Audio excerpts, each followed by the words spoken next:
Back and पे lecture चल रहा है और वो अपना काम कर रहे हैं, तो वो उससे फिर लर्निंग नहीं होती। ठीक है, बाकी इसमें ये है कि जो बेसिकली मेन चीज़ होती है कि स्टूडेंट के पॉइंट ऑफ व्यू से कि उनके ग्रेड्स, उनके एवेल्यूएशन, तो वो ग्रेड्स या एवेल्यूएशन की अगर फ़िज़ा थोड़ी ख़त्म करके हम पढ़ेंगे ना, तो उससे लर्निंग थोड़ी बेहतर हो जाती है। नो डाउट कि आप आएँ, आप एफर्ट करेंगे और इंशाल्लाह hopefully you people will be able to get good grades इंशाल्लाह। तो वो तो डेफिनेट सी बात है, आप एफर्ट पुट करेंगे और एक रीज़नेबल आपका रिज़ल्ट इंशाल्लाह आएगा, जो कि मैं उम्मीद करता हूँ।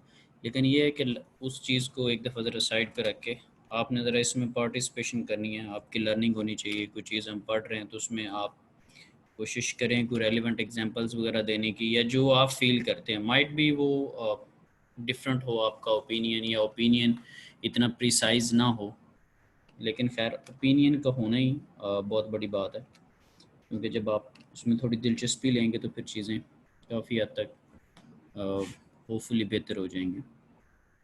तो कोर्स आउटलाइन जो है उसको एक दफ़ा मैं थोड़ा गो थ्रू कर लेता हूँ।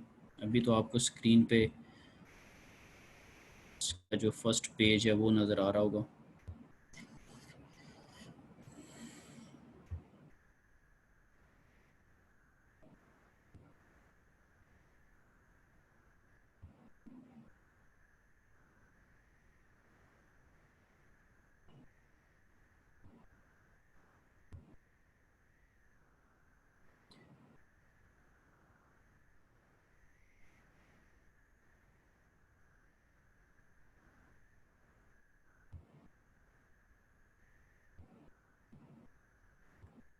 उम्मीद है अभी आपको कोर्स आउटलाइन जो है वो स्क्रीन पे नज़र आ रही होगी। आ रही नज़र? जी सर। Yes sir. ठीक जी सर। आ रही है। ठीक ठीक है, ठीक। अच्छा, इसमें ये है कि इस कोर्स को हम पार्शली लेके चलेंगे। हाफ पोर्शन जो है उसको मैं टीच करूँगा और हाफ पोर्शन को जो है वो मिस आसफा इसको डील करेंगी। बाकी मैं अभी पार्टिसिपेंट्स को देख रहा था तो सारे माशाल्लाह से मेरे ओल्ड स्टूडेंट हैं, किसी न किसी मौका पर किसी न किसी कोर्स में उनसे मुलाकात रही है। तो खैर ईमेल आईडी तो आप लोगों को पता होगा, इन केस अगर आप लोगों को कोई इशू वगैरह फेस करना पड़ता है तो आप लोग हमें ईमेल कर सकते हैं। ठीक है, उस पर ईमेल आईडी आपके एलएमएस के ऊपर मेंशन है। अच्छा, एक जो बहुत इंपॉर्टेंट डॉक्यूमेंट होता है किसी भी कोर्स का, वो कोर्स आउटलाइन होती है। और जो स्टूडेंट्स हैं कुछ लोग उसको देखते भी हैं, कुछ लोग उस पर कमेंट्स भी करते हैं, कुछ लोगों के आर्गुमेंट भी होते हैं कोर्स आउटलाइन के ऊपर, लेकिन मोस्टली ये वाला डॉक्यूमेंट जो है वो ओपन नहीं करते। तो चूँकि आपको OBE है, आउटकम बेस्ड एजुकेशन है, तो इसके जो CLOs हैं, जो PLOs हैं, तो आपकी जो इंजीनियरिंग की जो डिग्री है उसके आपको आइडिया होगा कि 12 PLOs हैं, और कुछ जो सीनियर लोग हैं उनको एक वक्त में एक ईमेल भी जनरेट हुई थी कि जिनके PLOs कम हैं वो अपने एडवाइज़र से कंसल्ट करें और जो रिमेनिंग कोर्सेज़ हैं उसमें एफ़र्ट पुट करें, उनको बेहतर करने की कोशिश करें। हम मिसाल के तौर पे ये लिखे हुए engineering knowledge, problem analysis, design किया, इन्वेस्टिगेशन, मॉडर्न टूल यूजेज और इस तरह की चीज़ें। अब ये सपोज़ मॉडर्न टूल यूजेज का लिखा हुआ है, तो यहाँ पर तो इस कोर्स में तो हमने कोई भी ऐसा टूल यूज़ नहीं करना जिसको हम कह रहे हो, लेकिन सपोज़ कुछ ऐसे कोर्सेज़ जिसके अंदर आप माइट भी मैटलैब यूज़ कर रहे हो, मल्टीसिम वगैरह पे किसी सॉफ्टवेयर के ऊपर काम कर रहे हो, उसको हमने मॉडर्न टूल यूजेज में मेंशन किया। ये let's say the engineer and society है। ठीक है, तो अब ये भी बहुत कम कोर्सेज़ हैं जिसमें आप इस चीज़ को डील कर रहे होते हैं। एथिक्स वगैरह का आपने कोर्स पढ़ा होगा जिसमें मॉरल वैल्यूज़ एथिक्स के ऊपर, तो वो सोसाइटी से थोड़ा रिलेट करता है। तो ये कुछ ऐसी चीज़ें जो कि बहुत लिमिटेड से कोर्सेज़ में आती हैं और वहाँ पे आपकी परफॉर्मेंस डेफिनेट सी बात है बेहतर होनी चाहिए। ये एथिक्स का प्रॉपर है, तो ये हर कोर्स में तो अब एथिकल वैल्यूज़ के ऊपर डील नहीं किया जाता। ठीक है, ये इंडिविजुअल एंड टीम वर्क है। तो वो मोस्टली जब आप फाइनल ईयर प्रोजेक्ट वगैरह करते हैं, कोई टर्म प्रोजेक्ट करते हैं जिसमें आप ग्रुप की फॉर्म में काम करते हैं, ये कम्युनिकेशन से रिलेटेड डेफिनेट सी बात है। इंग्लिश वगैरह या उस तरह के कुछ कोर्सेज़ हैं जिसको पहले लोग इंग्लिश 1 2 3 के नाम से, अब उनके जो नाम है वो थोड़े डिफरेंट है, किसी का नाम टेक्निकल रिपोर्ट राइटिंग है, किसी का क्या, उनके पर्पस की बेस के ऊपर। प्रोजेक्ट मैनेजमेंट है, लाइफ लॉन्ग लर्निंग है। ठीक है, प्रॉब्लम एनालिसिस में मोस्टली आप अभी भी देखेंगे कि आप प्रॉब्लम्स वगैरह सॉल्व कर रहे होते हैं जहाँ पे न्यूमेरिकल थोड़े से, और उस चीज़ को हम इसमें डील कर लेते हैं। तो ये बड़ी इंपॉर्टेंट चीज़ें। अब डेफिनेट सी बात है, इनका ताल्लुक़ होता है आपके पास सी एल ओज़ की बेस के ऊपर कि आपके सी एल ओज़ कैसे हैं, कोर्स जो है उसको किस वे में हमने लेके चलना है। मिसाल के तौर पर ये जब हम पहला चैप्टर करेंगे तो उसमें लिखा हो discuss the basic concepts of thermodynamics. हम बेसिक लेवल पे उसकी डेफिनेशन देख रहे हैं, उसकी एक्सप्लेनेशन देख रहे हैं। कुछ प्रॉब्लम्स हैं प्रेशर से रिलेटेड, उनको सॉल्व करें, या डिफरेंट फॉर्म्स ऑफ एनर्जी देख रहे हैं। जैसे मिसाल के तौर पे कोई पोटेंशियल एनर्जी की बात करता है, ठीक है, एक ख़ास हाइट पे जब हम जाते हैं तो उसका पोटेंशियल एनर्जी, इस पर भी खैर हम डिटेल में बात करेंगे। जैसे आप देखते हैं कि अगर आप चढ़ाई चढ़ रहे हैं तो वो कंपैरेटिवली थोड़ा आपको टफ फील होता है। जब आप नीचे उतर रहे होते हैं तो वो कंपैरेटिवली आपको थोड़ा इजी फील होता है। ठीक है, और फिर उसके बाद इसमें अगर देखें, इसमें कैलकुलेट का वर्ड है, ये वर्ड कुछ बता रहा है कि डेफिनेट सी बात है वहाँ पे कुछ कैलकुलेशंस होंगी, कुछ और चीज़ें होंगी। फिर हम थर्ड चैप्टर के अंदर देख रहे होते हैं कि उसका फेज़ कौन सा है।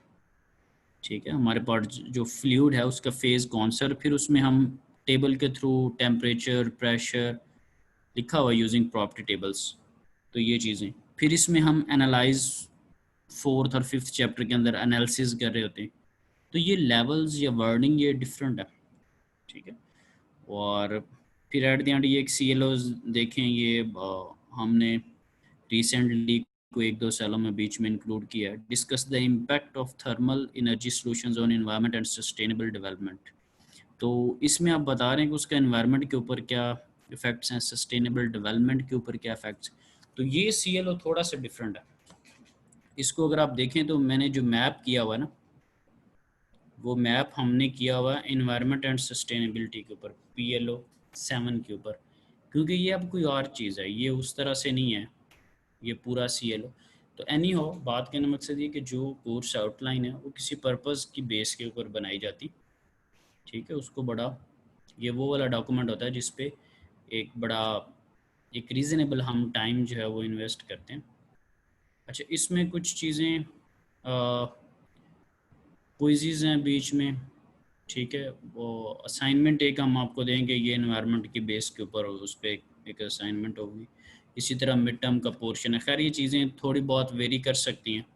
इस तरह फाइनल एग्ज़ाम है, तो ये वो वाला प्रोसीजर है जो कि फ़िज़िकली हम इसको यूज़ भी करते हैं। तो मोस्टली आपके जो क्विज़ेज़ वगैरह होंगे उस पर थोड़ी सी शॉर्ट डिस्कशन आप लोगों से कर ली जाएगी, क्योंकि सिंपल एक क्विज़ जब लिया जाता है तो उसमें वो क्वालिटी नहीं रहती। ठीक है, और मैं थोड़ा सा असाइनमेंट्स जो हैं, सिंपल जो असाइनमेंट्स होती हैं उसको मैं शायद इस कोर्स में थोड़ा डिस्कस करूं, क्योंकि वो मोस्टली वो क्वालिटी पे एक बहुत बड़ा क्वेश्चन मार्क है। वो मोस्टली एक कॉपीड मटेरियल बन जाता है, और उसमें यू कांट क्लेम कि आप ये जज नहीं कर सकते। अब हैंड राइटिंग के ऊपर तो आपने नंबर नहीं ना देने की, जिसकी लिखाई अच्छी है उसने पहली दफ़ा लिखा है, और जिसकी लिखाई थोड़ी सी ख़राब है उसने दूसरी दफ़ा उससे कॉपी करके लिखा है। तो जो आपकी डिस्कशन है या पार्टिसिपेशन है उससे थोड़ा बहुत आइडिया होता रहेगा। ये वो कोर्स बुक है जो कि हम यूज़ करते हैं थर्मोडायनामिक्स की।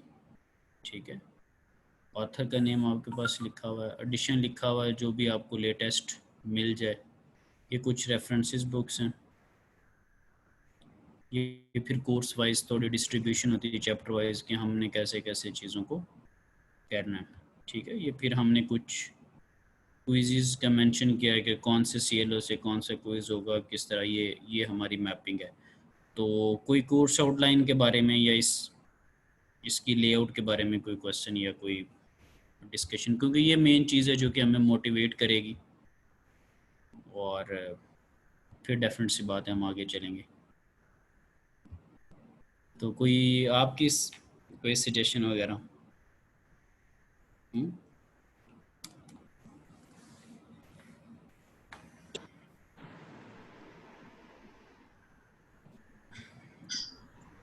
हाँ जी नहीं सर, सर ठीक है। क्विज़ेस का जी एक दफ़ा ठीक है बता सर। दें कि किस अंदाज से लेंगे। क्विज़ का अंदाज़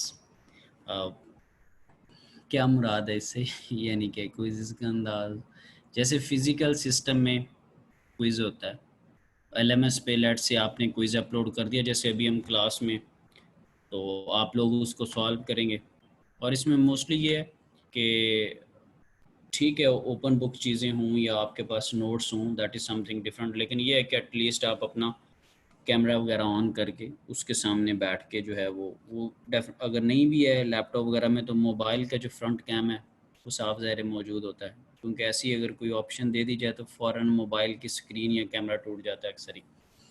कुछ कोलीग्स ने लैब्स का जो वाई या परफॉर्मेंस उस तरह से ली थी तो उनके कुछ ऐसे कमेंट्स थे। खैर तो आप उसको फ्रंट कैम ऑन कर लें उसके सामने बैठ के उस चीज़ को सॉल्व कर लें। नो डाउट कि आपने अगर पेज पे या रजिस्टर पे कोई फार्मूला या उस तरह की चीज़ लिखी हुई है कोई उससे कोई इशू नहीं है। ठीक है ओपन बुक में मोस्टली इस तरह की चीज़ें होती हैं अगर आपने कोई नोट्स वगैरह हैं या उस तरह की कुछ चीज़ें हैं तो उससे कोई एतराज़ नहीं। एटलीस्ट ये है कि थोड़ी बहुत आपकी इन्वॉल्वमेंट खुद की भी बीच में हो। ये नहीं है कि आपको डॉक्यूमेंट मिला हुआ बैक पे कोई व्हाट्सएप का ग्रुप चल रहा है और इस तरह की चीज़ें तो एटलीस्ट उस तरह की चीज़ों को आप थोड़ा डिस्कस करें। आपके पास अगर अपने नोट्स हैं टीचर के नोट्स आप उसको सुनते हैं लिखते हैं पढ़ते हैं उसको यूज़ करते हैं उसके बारे में कोई ऐसा इशू नहीं है। एटलीस्ट आपकी इन्वॉल्वमेंट भी बीच में होनी चाहिए।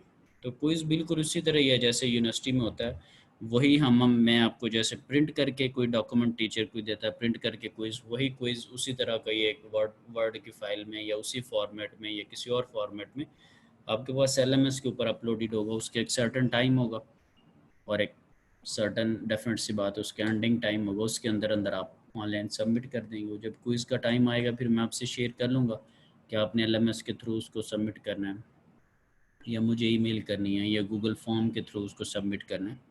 ठीक है तो उस तरह से हम कर सकते हैं। और अगर इन केस एलएमएस के ऊपर हम कोई भी स्टूडेंट उसको सबमिट करा तो आपको पता है कि आपकी जो फाइल है वो 3 MB से ज़्यादा नहीं होनी चाहिए। ठीक है तो खैर ऐसी चीज़ों का भी एक सलूशन है चाहे आप जीबीज़ में भी कोई फ़ाइल अपलोड कर सकते हो। गूगल का फॉर्म होता है मैं उसमें क्या करता हूँ कि स्टूडेंट को एक ईमेल मेरी तरफ से चली जाती है एज एन इनविटेशन। तो वो जब ईमेल ओपन करते हैं तो उस पर लिखा होता है कि सबमिट योर क्विज। ठीक है या फिल दिस फॉर्म तो उस पर क्लिक करते हैं तो उनके मोबाइल में जो भी अटैचमेंट होती है चाहे वो 3 MB के जितनी भी ज़्यादा है वो खैर अटैचमेंट उसमें कोई साइज़ की कोई लिमिटेशन नहीं है तो वो फाइल मुझे मेरी ड्राइव पे मिल जाती है। स्टूडेंट को कुछ भी नहीं करना पड़ता उसके इनबॉक्स के अंदर मैसेज एक गया होता है यानी कि जैसे आपको कोई ईमेल आती है तो उस लड़के को ढूंढना भी नहीं पड़ता कि अच्छा सर सोल्यूशन कहाँ पर अपलोड करना है या क्या करना है या मुझे कोई इशू आ रहा है। तो एटलीस्ट साइज़ का मेन इशू होता है तो उसमें साइज़ वगैरह की कोई लिमिटेशन नहीं है और कोई कोई स्टूडेंट दूसरे किसी स्टूडेंट का पेपर देख भी नहीं सकता। जैसे सपोज़ आपको एक ईमेल आई थी फाइनल्स के अंदर कि आप ऐसे गूगल ड्राइव के अंदर आप अपना पेपर शेयर कर दें और फिर सेटिंग में जाएं और सिर्फ टीचर को अलाउ करें कोई दूसरा ना देख सके समहाउ इस तरह की। तो वो एक बहुत लंबा प्रोसेस था स्टूडेंट को वो सारी चेंजेस। तो जो मैं मोस्टली वे यूज़ करता हूँ उसमें आप भी अपने जो ऑफिशियल ईमेल आईडी है उससे ही मुझे रिस्पांस दे रहे होते हैं। मैं भी अपने ऑफिशियल आईडी से ही आपको फॉर्म भेज रहा होता हूँ। तो बहुत इजी है जस्ट वन क्लिक उस पर स्टूडेंट उस पर क्लिक करता है उस पर अपलोड कर देता है और उसको कोई सेटिंग चेंज नहीं करनी पड़ती कोई कुछ नहीं करना पड़ता कोई साइज़ का इशू नहीं है कोई फाइल रिड्यूस नहीं करनी पड़ती कुछ भी नहीं करना पड़ता। ये बिल्कुल एक सिंपल सा वे आप पेज पे उसको सॉल्व करें कैम स्कैनर के थ्रू उसकी पिक्चर ले लें और PDF फाइल बन जाती है। जैसे आपने फाइनल का साफ ज़ाहिर अपना पेपर जो टीचर्स वगैरह को सेंड किया और वो यहाँ पे कई स्टूडेंट हैं जो जिन्होंने के इलेक्ट्रॉनिक्स EDC में मुझे पेपर्स दिए हैं कंट्रोल सिस्टम्स में दिए हैं बाकी सारे टीचर्स को दिए हैं 5-5 6-6 कोर्सेज पढ़ रहे थे तो सब ने माशाल्लाह से ठीक PDF फाइल्स बनाई थी सारा कुछ ठीक था। तो यू पीपल आर फेमिलियर कि कैसे आपने उसको एक फ़ाइल बनाना है तो उसको आप दे दें तो होपफुली ये वे होगा। कोई और क्वेश्चन वगैरह?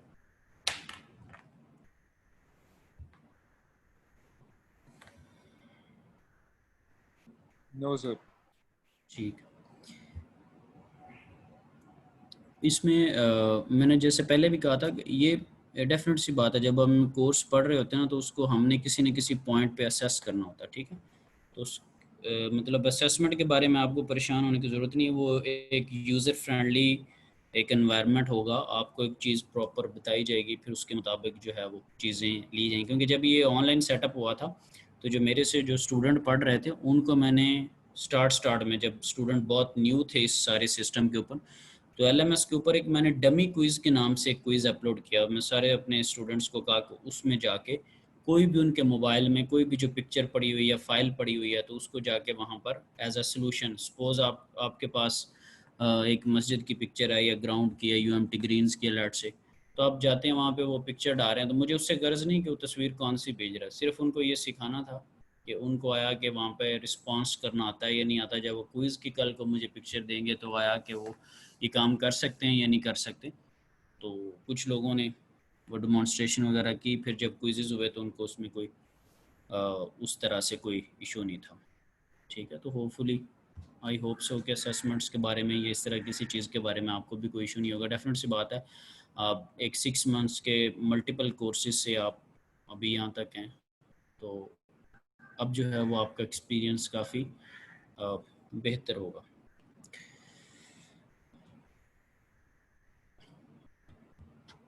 चलें जी, मैं अब स्क्रीन शेयरिंग चेंज कर देता हूँ, स्लाइड्स मोड में हम लोग आ जाते हैं।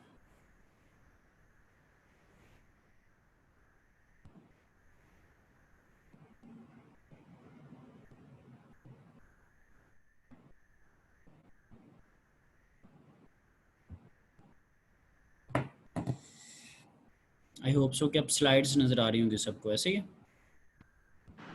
जी सर। जी सर। ठीक है, जी सर। ठीक है, ठीक ठीक। अच्छा, एक और चीज़ है कि कोशिश किया करें कि जो आपके ऑफिशियल चैनल्स हैं ना, जैसे एलएमएस है या ईमेल्स है, तो उसके थ्रू कम्युनिकेशंस या उसको चेक करना या इस तरह की कोई चीज़, ठीक है।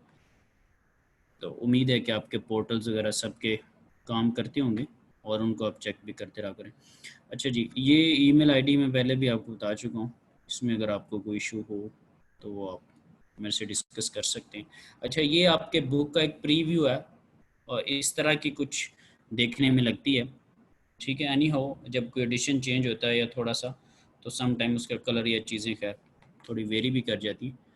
तो ये आपके पास आपकी कोर्स बुक है, शॉर्ट फॉर्म में आपको प्रोवाइड कर दूंगा, ठीक है। स्लाइड्स पहले ही अपलोडेड हैं, तो एटलीस्ट शॉर्ट फॉर्म में होनी चाहिए। अगर हार्ड फॉर्म में आपके पास मौजूद हो तो दैट्स फाइन, बहुत अच्छी बात है।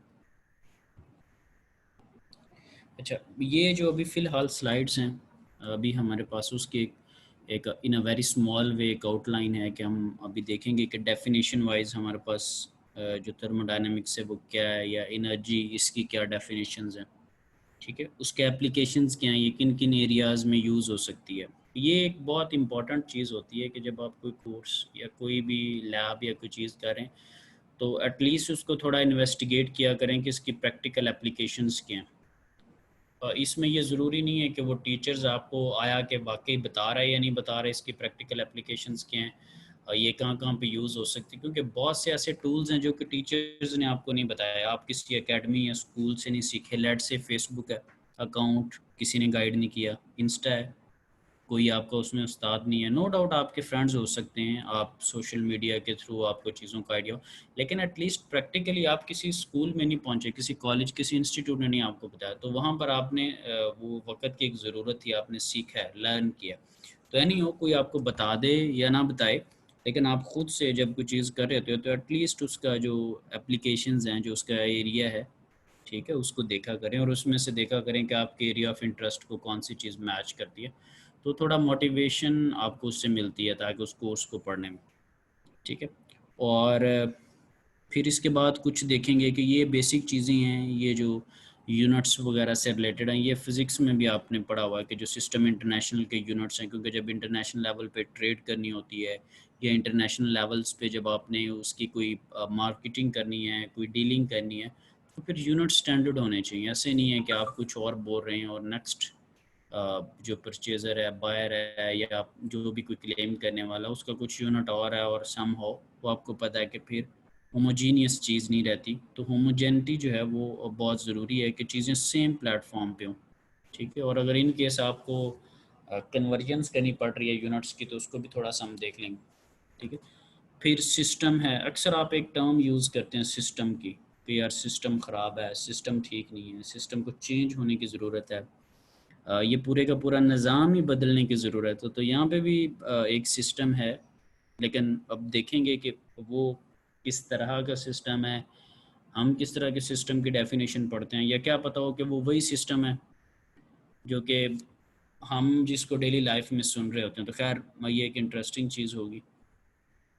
फिर ये कंट्रोल वॉल्यूम्स वगैरह लिखा हुआ, तो इसमें फर्दर टाइप्स आ जाएंगी सिस्टम की कि ओपन सिस्टम है या क्लोज सिस्टम है। ठीक है, उसको आप वॉल्यूम के थ्रू कंट्रोल करें या मैस के थ्रू कंट्रोल करें। सर जी जी जी। सर वो स्क्रीन आपकी रुकी हुई है पहली स्लाइड पे है, पता नहीं ये सिर्फ मेरे साथ है या बाकी सबका भी यही है। अच्छा जी, स्टूडेंट मेरा भी आपको यही है। नहीं सर, पहली पहली स्लाइड स्लाइड पे ही शो है हो सर। रही है बस। पहली स्लाइड पे पहली ही है। स्लाइड ही। पहली स्लाइड पे ही है। जी सर, यस वो सर। पहले आपका ईमेल आ रहा है बस, वो जो अच्छा पहली अच्छा स्लाइड है। सर अच्छा टाइटल अच्छा, स्लाइड है। ठीक है, एक मिनट ज़रा।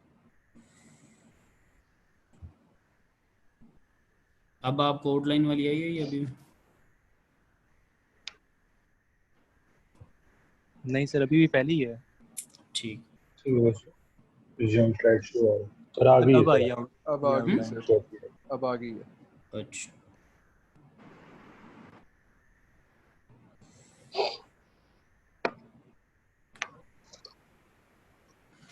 तो खैर ये चीज़ें थी जिसको अभी हम रिकॉल कर रहे थे, ये डेफिनेशंस या एरिया मैंने बताया था, या उसकी यूनिट्स या सिस्टम्स। तो ये कुछ एक शॉर्ट आउटलाइन है जो कि फ़िलहाल सिर्फ इस वीक की या इस चैप्टर्स की या भी चैप्टर की भी मुकम्मल नहीं है, जो थोड़ा बहुत आज हमने स्टडी करना, वो चीज़ें हैं बीच में। ठीक है, अच्छा। अब आपको ये एक चीज़ नज़र आ रही है, थर्मोडायनामिक्स और science of energy and what is energy. इसी पेज पे ही हैं आप लोग भी? जी सर। ठीक यस है सर। ठीक है। अच्छा, पहले एनर्जी का जो टर्म है वो मेरे ख्याल से आप उसको वर्क के नाम से भी जानते हैं और एनर्जी के नाम से भी जानते हैं। तो यहाँ पे एक लिखा हुआ है कि एबिलिटी टू कॉज चेंज। ठीक है, कि कोई भी लेट से चीज़ है, उसकी आप कंडीशन को चेंज करना चाह रहे हैं, उसमें कोई चेंज लाना चाह रहे हैं। अक्सर आपने फिज़िक्स के अंदर पढ़ा होगा कि फोर्स और डिस्प्लेसमेंट का जो फॉर्मूला है वो मिल के वर्क बना रहा था ना, वर्क फोर्स इनटू डिस्प्लेसमेंट। तो उसको आप वर्क कह रहे थे, वही एनर्जी है। तो अक्सर आप कह रहे थे कि अगर कोई चीज़ घूम फिर के वापस उसी जगह पर आ जाती है, तो आप जब डिस्प्लेसमेंट की सेंस में देखते हैं तो आप कहते हैं कि इसने तो कोई भी डिस्प्लेसमेंट कवर नहीं किया। इसका मतलब है फोर्स इनटू डिस्प्लेसमेंट का अगर प्रोडक्ट लें तो वो ज़ीरो है। या सपोज आप टेक्निकली आपके सामने एक टेबल है या एक दीवार है, एक रूम है, आप उसके ऊपर कुछ फोर्स लगा रहे हैं, हाथ से उसको धकेलने की कोशिश कर रहे हैं, तो नो डाउट कि आपका बड़ा जोर लग रहा है। ठीक है, साइंस की सेंस में फोर्स इनटू डिस्प्लेसमेंट अगर आप लें तो ना तो उसने कोई डिस्प्लेसमेंट ही कवर नहीं किया। नो डाउट कि आप कह रहे हैं, क्लेम कर रहे हैं कि मतलब मेरी जो बॉडी है उसको अगर आप देखें या उसके आप देखें कि जी पसीना आ रहा है सर मुझे और मैं बड़ी एफर्ट पुट कर रहा हूँ, लेकिन डिस्प्लेसमेंट वहाँ पर अगर आप देखें ज़ीरो है। साइंस की सेंस में उसको कहा जाएगा कि नो वर्क डन। तो यानी कि चेंज बीच में आप नहीं लेके आ रहे हैं। और अगर सपोज एक आपके पास कप पड़ा हुआ, उसको आप एक जगह से उठा के दूसरी जगह पे रखते हैं, तो एटलीस्ट इसमें कोई ना कोई चेंज आया है। ये एबिलिटी टू कॉज चेंज की सेंस में हुई है। ये लेट से आपके पास कोई एक वेट है, स्टोन है, पत्थर है, उसको आप नीचे से उठा के एक ऊपर किसी माउंटेन के ऊपर ले जाते हैं, तो आपने क्या काम किया, उसने एक पोटेंशियल एनर्जी गेन की है, उसकी हाइट चेंज हुई है। तो ये एबिलिटी टू कॉज चेंज की सेंस में आ रहे हैं, एनर्जी की सेंस में आ रहे हैं। अच्छा, अब ये एनर्जी क्यों हमने पढ़ी है या इसकी क्या लॉजिक है वो ज़रा भी रिलेट करते हैं इस चीज़ को। जो मेन चीज़ जो आपका कोर्स है थर्मोडायनामिक्स, ठीक है, वो बेसिकली दो ग्रीक वर्ड से मिलके बना। एक तो थर्म है। थर्म का मतलब हीट। ये अक्सर आपने वर्ड सुना होगा, जिसे आप थर्मोमीटर की बात कर रहे हैं, थर्मल वर्ड सुना होगा। ठीक है, तो थर्म का मतलब होता है कि हीट। और ये जो दूसरा वर्ड है डायनामिक्स, क्योंकि ये ग्रीक का वर्ड है तो बाद में ये आप उसको स्टडी कर रहे हैं तो इसलिए स्पेल ज़रा ये ग्रीक के अकॉर्डिंगली लिखे हुए हैं। तो डायनामिक्स का जो वर्ड है उसका मतलब है पावर। तो दो चीज़ें हमारे सामने आई हैं, हीट, हीट का एक सेंस में आया और एक पावर आई। पावर ये की फॉर्म डिफरेंट हो सकते हैं, ये मैकेनिकल पावर हो सकती है, ये इलेक्ट्रिकल पावर हो सकती है। ठीक है, कोई भी डिफरेंट फॉर्म्स ऑफ पावर हैं, तो ये कोई भी पावर हो सकती है। फ़िलहाल हम इसको बहुत एक जनरल वे में स्टडी करें। तो एनी हो, अगर इन दो वर्ड्स को हम मिलाते हैं तो ये लिखा हुआ है टर्न हीट इनटू पावर। अब डेफिनेशन कुछ थोड़ी सी बनती हुई नज़र आ रही कि आपने हीट को पावर में चेंज करना, ठीक है। अच्छा, ये बहुत इंटरेस्टिंग चीज़ है। आप सपोज कैसे कि आपको पता है कि इलेक्ट्रिसिटी बनती है। पहले मैं देखता हूँ कि इसके कोई पिक्टोरियल डायग्राम हमारे सामने हो। पहले तो चले एनर्जी को डिस्कस कर लेते हैं, फिर मैं वापस आ जाऊँ। आपके सामने एक स्लाइड आई होगी, अगर आप इसको देखें ना, तो एनर्जी की सेंस में अगर इसको देखें तो ये स्टोन बिल्कुल टॉप पे पड़ा हुआ है। इसकी पोटेंशियल एनर्जी 10 और किनेटिक एनर्जी 0 है। अब वजह क्या है? बेसिकली मूव नहीं कर रहा ना। किनेटिक एनर्जी होता है मोशन की वजह से, हाफ एम वी स्केयर, इसकी कोई वेलोसिटी नहीं है। अब जब ये स्टोन नीचे गिरेगा तो इसकी हाइट चेंज हो रही है, पोटेंशियल एनर्जी इसकी कम होगी। आप इस बात पे ना जाएं कि ये 10 कैसे है, 7 कैसे है, 3। जस्ट इमेजिन करें कि चीज़ें कम ज़्यादा हो रही। सो पोटेंशियल एनर्जी उसकी कम हो गई है। क्यों? हाइट कम होगी। पोटेंशियल एनर्जी का फॉर्मूला क्या होता है? Mass into gravity into height. उसने कुछ मूव करना शुरू कर दिया, उसकी किनेटिक एनर्जी 3 है। अगर आप देखें ना, टोटल सेम ही है, टोटल इसमें भी 10 है, उसमें भी 10 है, तो सम हाउ चेंजेस आ रही हैं। बाकी उसकी डेफिनेशन पे मैं इस पे हमारे पास एक स्टीम से रिलेटेड स्लाइड है, उस पर आपको कुछ दिखाते हैं चीज़ें।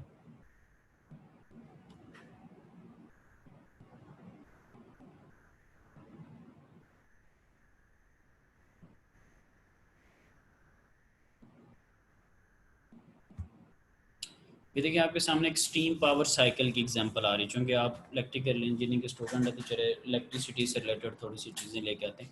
आपने उसकी डेफिनेशन पढ़ी कि turn heat into power, heat से आपने पावर लेनी। तो अगर आप पावर प्लांट की एग्जांपल देखें, जितने भी पावर प्लांट हैं, जब वहाँ पर स्टार्ट में कंबस्चन होती है, जब आग जलाई जाती है, लेट से कोल है, कोयला आप जलाते हैं, हीट प्रोड्यूस होती है। बाद में डिस्कस करते हैं कि हीट से आप करते क्या।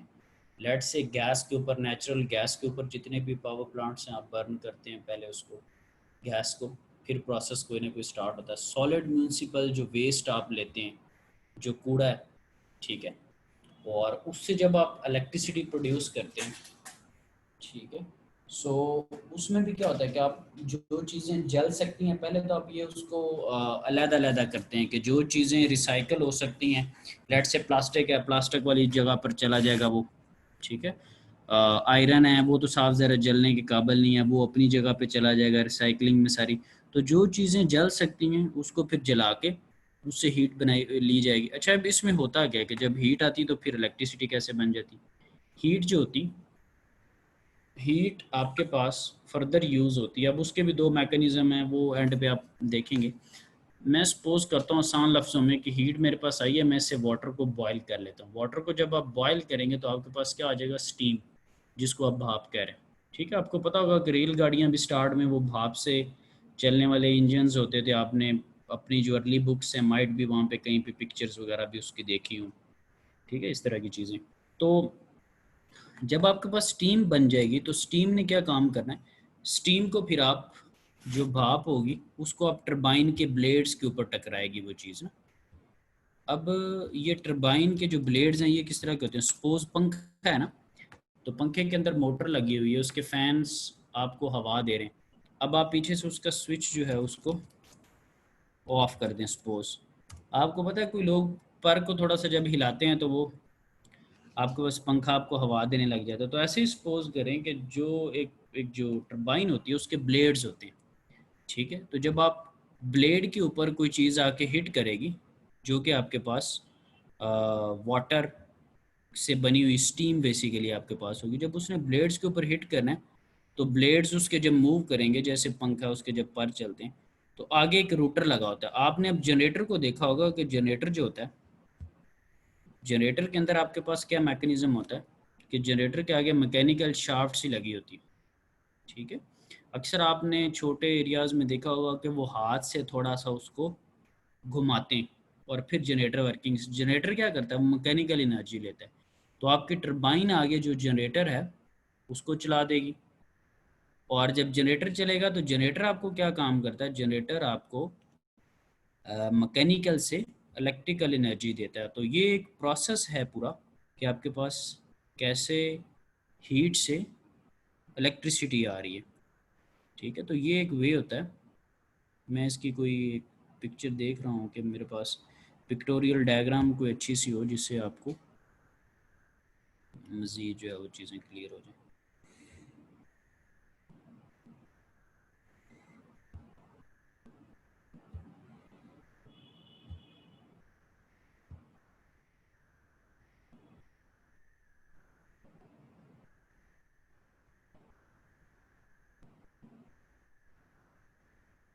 अच्छा भाई, अभी आप स्क्रीन पे देखें तो आपके सामने ना मैंने एक डायग्राम ओपन की है, नज़र आ रही सबको? यस सर, आ रही Yes, है। sir. ठीक है। अच्छा, सपोज करें कि आपके हाँ पास सर। अभी वो माइट भी किसी के नेट के कनेक्शन की वजह से थोड़ा प्रोसेस स्लो होगा, लेकिन अच्छा सपोज करें कि आपके पास वाटर है, उसको आपने हीट प्रोड्यूस उससे स्टीम प्रोड्यूस करवानी है। जैसे फर्नेस होता है ना भट्टी या घर में, जैसे आपके पास एक किचन के अंदर आपके बर्तन रखते हो, पानी बॉयल करते हैं, तो वो स्टीम आपके पास आ गई। ये देखें स्टीम जो है वो ये एक शावर की तरह देखें, यहाँ से जाती नोज़ल की तरफ आपको फैलती हुई नज़र आ रही, जैसे नोज़ल से आप पौधों को पानी देते पाए। सो इसके ब्लेड्स के ऊपर जब इसने हिट किया है तो ये देखें ये ब्लेड्स के साथ मैकेनिकल एक शाफ्ट लगी है, पंखे का वो उल्टा वर्जन जैसे सपोज होता है। तो जब पानी जैसे किसी चीज़ के ऊपर जाके गिरता है, हाइड्रो डैम्स वगैरह के, जब आप पिक्चर देखें ब्लेड्स के ऊपर, या स्टीम जाके ब्लेड्स के ऊपर गिरी है तो आगे शाफ्ट है, शाफ्ट घूमी, अब आगे जनरेटर है। जनरेटर ने क्या किया, मैकेनिकल से इलेक्ट्रिकल एनर्जी दे दी आपको, ठीक है। ये फिफ्थ सेमेस्टर में जो सीनियर है उन्होंने इलेक्ट्रिकल मशीन्स का कोर्स पढ़ लिया है, जो भी 5वें में भी आएंगे वो खैर मशीन का कोर्स पढ़ेंगे, तो उसमें आप देखेंगे कि जनरेटर कैसे काम करता है, मैकेनिकल टू इलेक्ट्रिकल। सो इस वे में आपके पास अब इलेक्ट्रिसिटी बन गई है, और ये इलेक्ट्रिसिटी भी डेफिनेट सी बात है ट्रांसमिशन लाइंस के थ्रू नेशनल ग्रिड में, और देन आगे डिस्ट्रीब्यूशन के सेंस में डिस्ट्रीब्यूट होगी और आपके लोकल एरियाज़ के ऊपर आपको मेरे। अच्छा, अब ये जो बात है कि देखिए टर्न हीट इनटू पावर, कुछ भी होती हैं जिसके अंदर भाप आप नहीं बनाते, डायरेक्ट जो हॉट गैसेस हैं वहाँ पर स्टीम टरबाइन लगी होती है, गैस टरबाइन लगी होती है। अब गैस टरबाइन क्या करती है, गैस टरबाइन का name as its name suggests कि इसमें अब उसके ब्लेड्स के ऊपर स्टीम नहीं पड़ने लगी, इसके ऊपर क्या होगा कि डायरेक्ट जो हॉट गैसेस होंगी, ये गैसेस है वो प्रेशर के साथ उसके ब्लेड्स और उसकी शाफ्ट रोटेट करती है, जनरेटर को चला देती है, यानी कि उसका नाम है टरबाइन। उसका प्रोसेस इससे थोड़ा सा डिफरेंट है, लेकिन स्टिल आपने आग जली हॉट गैसेस को उसके ब्लेड्स के ऊपर ले जाकर हिट किया, प्रोसेस वही है, टर्न हीट इनटू पावर। अब ये डिस्कस करते हैं कि जितने भी अब आपके पास साहिवाल के अंदर आपको पता है कोल चीज़ें हैं, चाइना अब उसको रिड्यूस कर रहा है चीज़ों को, ठीक है। बाहर वाले जो यूरोपीय यूनियंस हैं या यूएसए वगैरह या चाइना, ये थोड़ा सा स्विच कर रहे हैं थर्मल की सेंस में।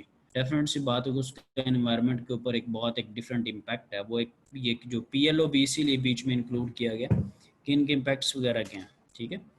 और मैंने रिसेंटली जब अपने एमएस में एक पावर प्लांट विजिट किया था यूके के अंदर, वहाँ पर तो वो कोल से भरा था। वहाँ पे खैर हमने देखा कि कैसे कैसे उनकी चीज़ों को सारा ये यूज़ करते हैं। तो वहाँ पे मेरे लिए एक बड़ी इंटरेस्टिंग सी चीज़ थी, ये गल्फ़ कंट्रीज़ के अंदर इन्होंने केस कर दिया था कि वहाँ से एस्टिक, वहाँ पे जो पावर प्लांट्स हैं उनकी वजह से जो पोल्यूशन है उसकी वजह से उनके उनके दूसरे ममालिक में एस्टिक रेंज स्टार्ट हो गई थी, ठीक है, तेज़ाबी बारिशें जिस जिस सेंस में।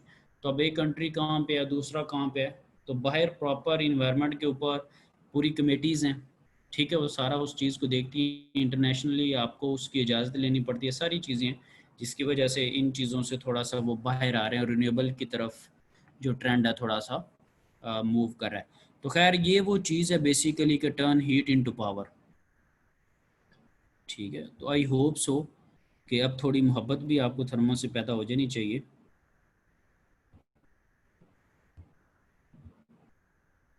ये वो वाली थर्मो नहीं है जो कि आपके क्लास फेलो आपको बताते हैं, ये अब आपको एक मुख्तलिफ थर्मो जो है ना वो बताई है। उम्मीद है कि आप जो मेरे वाली थर्मो उससे मोहब्बत करेंगे, ना कि दूसरी सेंस में। उसमें होता ही है कि जब आप डेफिनेट सी बात है इंटरेस्ट नहीं लेते तो फिर कोई भी जो कोर्स है वो आपके लिए आसान नहीं रहता। उम्मीद है कि अब दोबारा हम स्लाइड्स पे आ चुके होंगे, सबको स्लाइड्स नज़र आने लगी होंगी, ठीक है। जी सर। Yes, sir. यस ठीक सर। है, हाँ ठीक है। सो अब उसके बाद उसने कहा know include all aspects of energy, ठीक है, एंड एनर्जी ट्रांसफॉर्मेशन। अब उसने वो हीट या पावर की टिपिकली बात नहीं की, उसने कहा सारी एनर्जीज की बात कर लेते। लाजमी नहीं है कि हमेशा आपका मकसद बिजली हो, ठीक है, कि बस जी लाइट ही पैदा करनी है, या हमारी अगर डिग्री इलेक्ट्रिकल इंजीनियरिंग है दैट डजंट मीन्स हमें एक फॉर्म से दूसरी फॉर्म ऑफ एनर्जी चाहिए होती है। लेट्स से मोटर है आपके घर में, तो वो इलेक्ट्रिसिटी से आपको मैकेनिकल एनर्जी दे रही है, और वाटर जैसे ऊपर जा रहा है उसका एक जनरेटर है, वो आपको मैकेनिकल से इलेक्ट्रिकल में आप दे रहे हैं। लेट्स से आपकी गाड़ी है, उसके अंदर फ्यूल है, कंबस्शन होती है, तो वहाँ पे बिजली नहीं वो बना के दे रही गाड़ी आपको, वहाँ पे थर्मल और कंबस्शन और सारे मैकेनिज्म से आपको मैकेनिकल वर्क मिल रहा है। क्रैंक शाफ्ट है, उसके थ्रू आपकी गाड़ी आगे चल रही है। वो भी खैर एंड वाली जब कोर्सेज में, सॉरी एंड वाले जब आप लेक्चर्स में होंगे तो आप देखेंगे कि आपके पास 4 स्ट्रोक या 2 स्ट्रोक या स्पार्क इग्निशन इंजन, यानी कि इंजन कैसे काम करते हैं, या अभी स्टीम प्लांट आपको बताया वो कैसे काम करता है, वो बीच में आप इस चीज़ में लर्न करेंगे। अच्छा, कोई एक एग्जांपल जो आप देना चाहें, यानी कि आपको लगा होगा अच्छा सर ये भी थर्मोडायनामिक्स की एप्लीकेशंस हैं, यहाँ पे भी इस्तेमाल हो रही है, कोई आपको चीज़ बताएं कि सर ये मतलब यहाँ पे ये यूज़ हो सकती है, या ये इसकी डेफिनेशन के अंडर आ रही है। कोई भी एक एग्जांपल कोई भी बता दो, वन बाय वन अच्छी सी सोच लें पहले, थोड़ा टाइम लगा के। नो डाउट कि कोई भी उसका इस कोर्स का, ये जितनी हमने बातें की उसका कोई भी एलिमेंट हो सकता है, इस बारे में परेशानी नहीं लेनी किसी ने भी, कभी भी हमारी डिस्कशन में, कभी भी कोर्स में, कि वो चीज़ सही होगी या नहीं होगी। कोई बात नहीं, पहली दफ़ा पढ़ रहे हैं, क्या पता उधर माइंड जा रहा है या नहीं जा रहा, तो आप बिगनर हैं, अभी लर्न कर रहे हैं, ठीक है, तो इसलिए इस बारे में टेंशन नहीं लेनी। हाँ जी, कोई बताएगा वॉलंटियरली खुद से कि सर अच्छा इसकी ये एप्लीकेशन है, फिर मैं एप्लीकेशंस भी आपको चलेंगे वो भी डिस्कस कर लेंगे, बताएंगे कि क्या क्या। सर थर्मोडायनेमिक उधर सोलर पावर में भी, सोलर सेल में भी यूज होती है ना, जो सोलर ठीक प्लेटें है, लगी होती हैं उसमें। वो हीट इनटू पावर की सेंस में ये स्टूडेंट ये क्लेम यानी कि करना चाह रहा है कि वहाँ पे हमारे पास हीट आती है सोलर, से हम इलेक्ट्रिसिटी ले रहे हैं, डीसी की फॉर्म में हमारे पास एनर्जी बनती है, तो इस सेंस में इन्होंने कहा है। या चलें, ये जो नीचे एक लाइन लिखी हुई थी कि इन जनरल कोई भी फॉर्म ऑफ एनर्जी जो चेंज हो रही है वो थर्मोडायनेमिक्स की सेंस में आ रही, ठीक है, इसको जो है वो एक्सेप्ट कर लेते हैं। और कोई चीज़? सर रेफ्रिजरेटर किस तरह काम करता है वो भी थर्मोडायनामिक्स के अंदर ही आता है। ठीक है, रेफ्रिजरेंट काम करता है ये, ठीक है। और क्योंकि उसमें आपके पास एक सर्टेन टेम्परेचर पे वो चल रहा है, आपने क्या काम करना है कि फ्रीज़र के अंदर से जो हॉट गैसेस किसमें क्या बेसिकली जो हीट है, लेट से आप उसमें करी वगैरह सालने कुछ चीज़ लेके आते, तो हीट को वो फ्रिज के पीछे देखे ब्लैक कलर की जो जालियाँ होती हैं वहाँ पे बड़ी गर्मी से आपको फील होती है, जैसे कोई हीट निकली वहाँ से, तो इंटरनली वो पूरा वर्किंग करके आपको ठंडक दे रहा है। आपको तो खैर नहीं दे रहा, अंदर पड़ी हुई चीज़ों को दे रहा है, ठीक है। हाँ जी, अच्छा जी, और कोई? सर कार के जो इंजन में उधर भी थर्मोडायनेमिक यूज हो रही होती है। ठीक है जी, कार के इंजन में वो कह रहे हैं कि यूज़ हो रही है वहाँ पे भी, ठीक है, बिल्कुल हो रही है। क्रैंक शाफ्ट है उसको मूव करवा रही है मैकेनिकल एनर्जी, कंबस्शन हो रही है पहले इंजन के अंदर, एक साइड जी से फ्यूल आता है, एक साइड से एयर आई है, फिर स्पार्क मिला है उसको, और वहाँ पे आग जली है, और देन वो सारा फिर स्ट्रोक्स उसके लगते हैं, प्रेशर, और फिर एग्जॉस्ट वाल्व ओपन होता है, और पीछे से जो फ्लो गैसेज हैं वो ज़ाया होती हैं, और खैर एक कंप्लीट एक मैकेनिज्म है, ठीक है जी। जी। और कोई?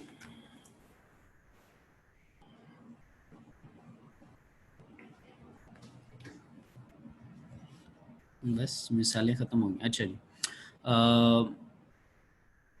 अब इसमें लेट से देखते हैं, यहाँ पे उन्होंने एक आ रहा है आपके सामने screen, application areas of thermodynamics.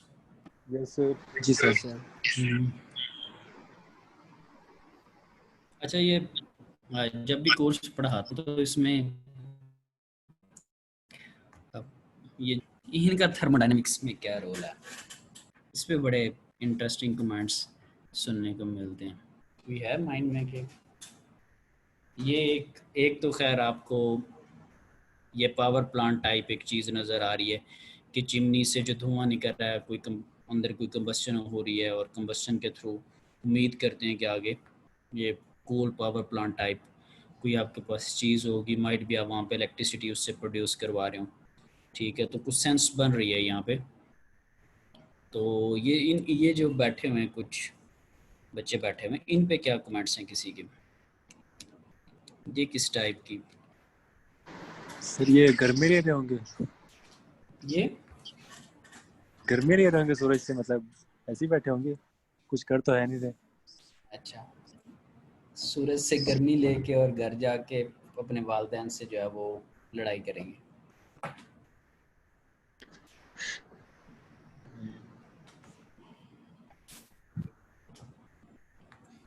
Sir ये सर अगर ये अलग विटामिन डी बैठे ले रहे हैं तो होंगे। फिर इकट्ठे बैठे हैं सर तो बॉडी हीट भी जनरेट होगी, उससे सर पसीना वगैरह आएगा इनको।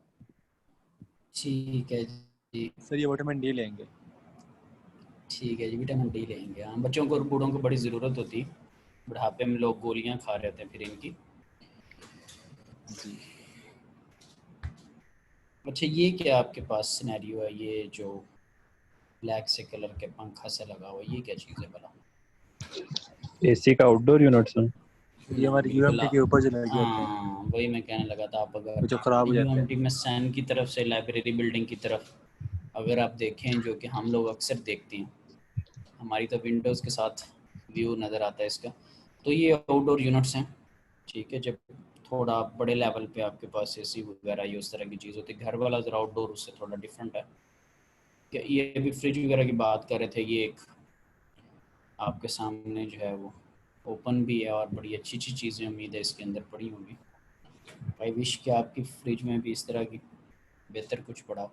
तो ये यहाँ पे टेम्परेचर की एक वो सर्कुलेशन होगी, जो हीट होगी वो बाहर की तरफ जाएगी ब्लैक कलर की जालियों से, और इंटरनली कूलिंग आपको एक स्पेसिफिक आपने टेम्परेचर मेंटेन करना होगा। ये जहाज़ के अंदर भी आपके पास जो है वो डेफिनेट सी बात है, कंबस्शन हो रही है, बैक एंड से हॉट गैसेस निकल रही हैं और वही एक्शन रिएक्शन की बेस के ऊपर वो आगे को मूव कर रहा है, ठीक है। डेफिनेट सी बात है, उसमें एविएशन की सारी चीज़ें और किस तरह से उसने अपने आप को मेंटेन किया हुआ, वो सारी चीज़ें आ रही हैं। एक फॉर्म ऑफ एनर्जी थी, उससे उसने दूसरी ली, उसको पावर मिली, ठीक है, और वो आगे मूव कर रहा है। डेफिनेट सी बात है, उसको एयर की रेजिस्टेंस का भी सामना है, डिफरेंट है, नीचे उतरना है तो कुछ और मैकेनिज़्म है।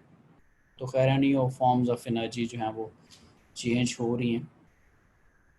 अब ये एक खैर घर की एग्जांपल है, जो ऊपर सपोज सोलर लगा हुआ है, नीचे अगर आप देखें तो हॉट वाटर वगैरह वाला मैकेनिज़्म है, पंप वगैरह लगा हुआ है उस हीट से। अच्छा, एक और चीज़ होती है कि सपोज़ ये जैसे मैंने आपको कहा था ना कि हर चीज़ का मकसद इलेक्ट्रिसिटी जनरेशन ही होता है। इट डिपेंड्स कि आपकी नीड क्या है ना। अगर आप क्या उसको कहते हैं, ये स्वीडन, नॉर्वे, फिनलैंड, जर्मनी, इस तरह की कंट्रीज़ की बात करें, मतलब कि यूके और रशिया, ये सर, तो मौसम वहाँ पे काफ़ी ठंडा होता है, इवन दो के टेम्परेचर माइनस में, और सर्दियों में ट्रांसपोर्टेशन भी और सारी चीज़ें मुतासर होती है वहाँ पे। ये स्टेट की ज़िम्मेदारी है कि वो उनको जो डोमेस्टिक हीटिंग का वर्ड यूज़ होता है, उनको डोमेस्टिक हीटिंग जो है वो प्रोवाइड करे, ठीक है। और वहाँ पे खैर हीटिंग का एक बड़ा एक डिफरेंट एक मैकेनिज़्म है, ठीक है। रेडिएटर इस तरह के हैं कि वो बड़ा एक अच्छा सा सेटअप है खैर उनका। तो वहाँ पे इलेक्ट्रिसिटी, नो डाउट कि उनके पास इलेक्ट्रिसिटी है, उन्होंने अपनी नीड्स पूरी की हुई हैं, तो वहाँ पर वो डोमेस्टिक हीटिंग के लिए चीज़ यूज़ करते हैं। सपोज़ आप सोलर हैं तो उससे आप हीट ले लेना।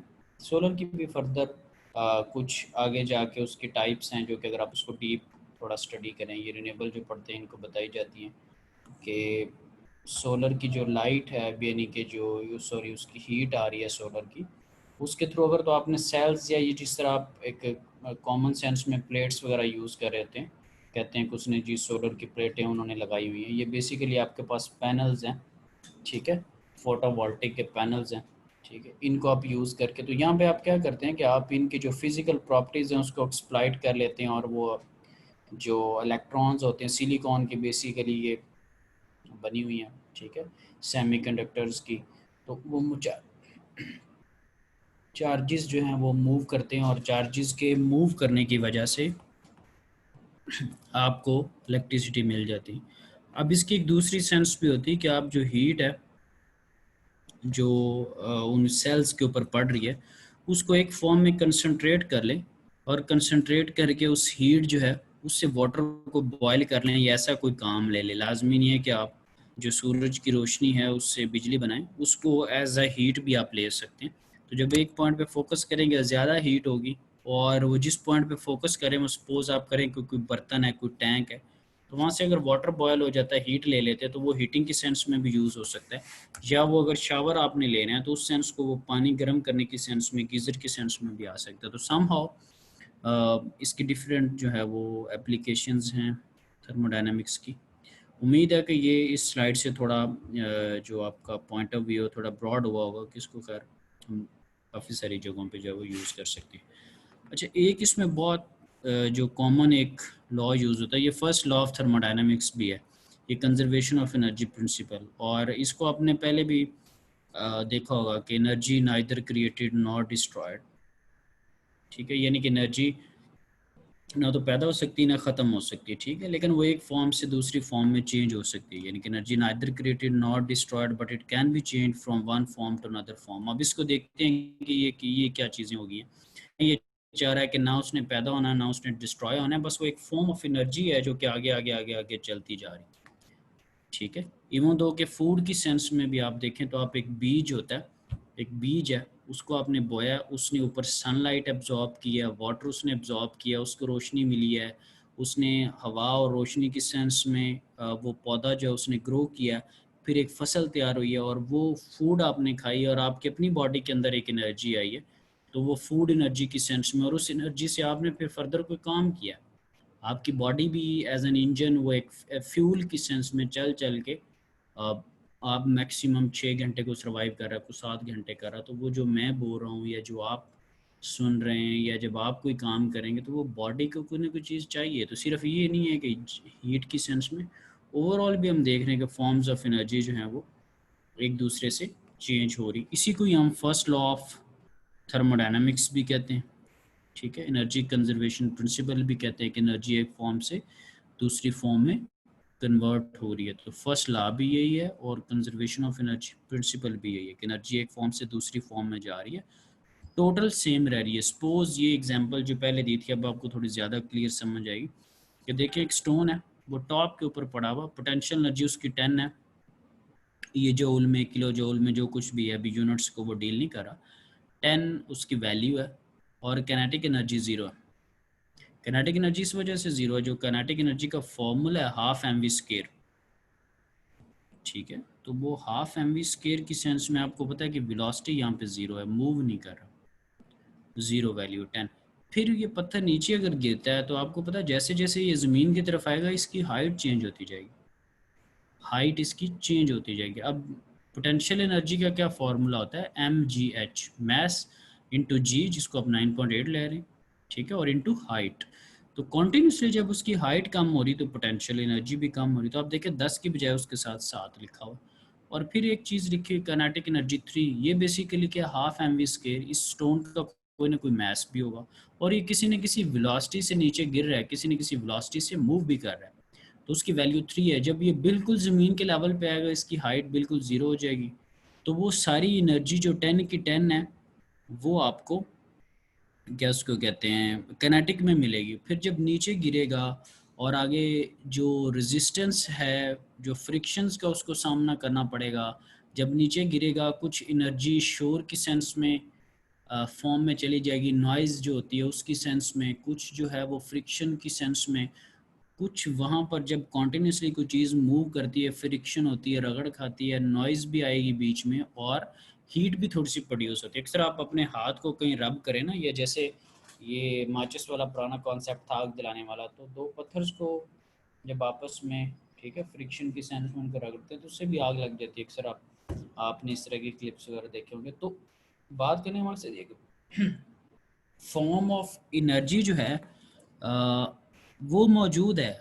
माइट भी हमारा नॉलेज ख़त्म हो चुका, माइट भी हमारा इल्म इतना ना हो कि मैं ये जानने से कासर हो जाऊं, या आप ये समझने या बोलने से कासर हो जाएं कि अच्छा इस फॉर्म से फिर आगे गई, फिर इससे आगे गई, फिर माइट भी हम फिर करते, हमें हमारा वहाँ पे नॉलेज थोड़ा लिमिटेड हो जाए, लेकिन वो एक फॉर्म ऑफ एनर्जी से दूसरी फॉर्म ऑफ एनर्जी में जा रही है। इलेक्ट्रिसिटी है, लाइट आपने ऑन की है तो जो रोशनी है वो फोटॉन्स की सेंस में, अगेन फोटॉन्स हैं आपको, वो लाइट दे रहे हैं, ठीक है।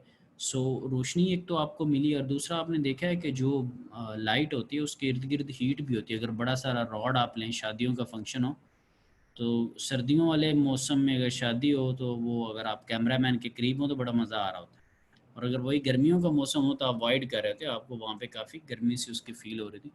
तो हीट की वो भी एक फॉर्म ऑफ एनर्जी थी, और इलेक्ट्रिसिटी बनने से पहले भी कोई फॉर्म ऑफ एनर्जी थी जिससे बिजली बनी है, वो भी हमने डिस्कस की। अब ये इलेक्ट्रिसिटी ने कहीं लाइट जला दिया, फोटॉन्स हैं, कहीं इसी इलेक्ट्रिसिटी ने आगे आप स्पीकर यूज़ कर रहे हैं उसमें वॉइस गई है, नॉइज़ के सेंस में एनर्जी है, वो चीज़ें बीच में, कहीं आपने इसी इलेक्ट्रिसिटी से इलेक्ट्रिक गीज़र ऑन कर लिया, उसका कुछ और मैकेनिज़्म है, इसी से हीटर ऑन कर लिया है, ब्लोअर है, उसका कोई और मैकेनिज़्म। तो एनी हो, एनर्जी फॉर्म अपनी चेंज करती जा रही है, ठीक है, वो डिस्ट्रॉय नहीं हो रही। आई होप सो कि इसमें कोई इशू नहीं होगा, ठीक है।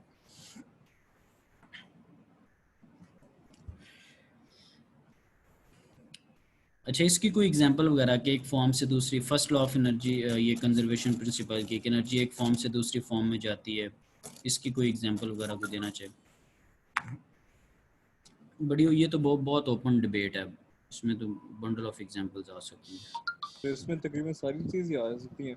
अगर आप इवन अपने हाथ से ताली बजाओ, वो भी इस चीज़ में आती है कि नॉइज़ प्रोड्यूस होती है, हीट प्रोड्यूस होती है, साउंड प्रोड्यूस होती है। हम्म, ठीक है, ठीक है जी। और कोई इसमें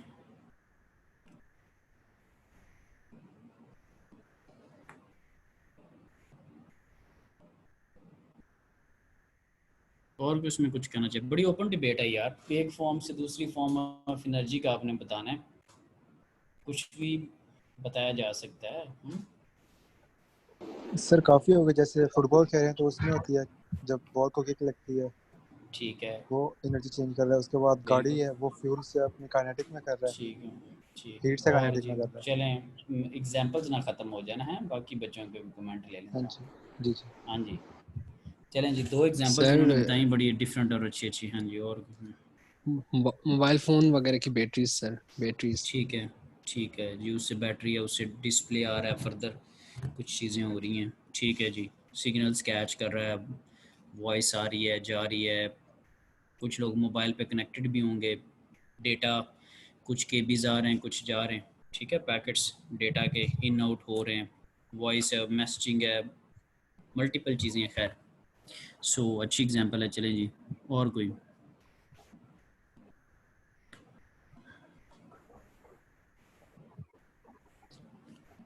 सारे एक एक बता दो यार, अच्छा होता है, कोई बात नहीं ये। हाँ जी, नेकी शायद मिल जाए आपको इससे, क्या पता आप अच्छी एक चीज़ बता दें, हमारे इल्म में इजाफा हो जाए।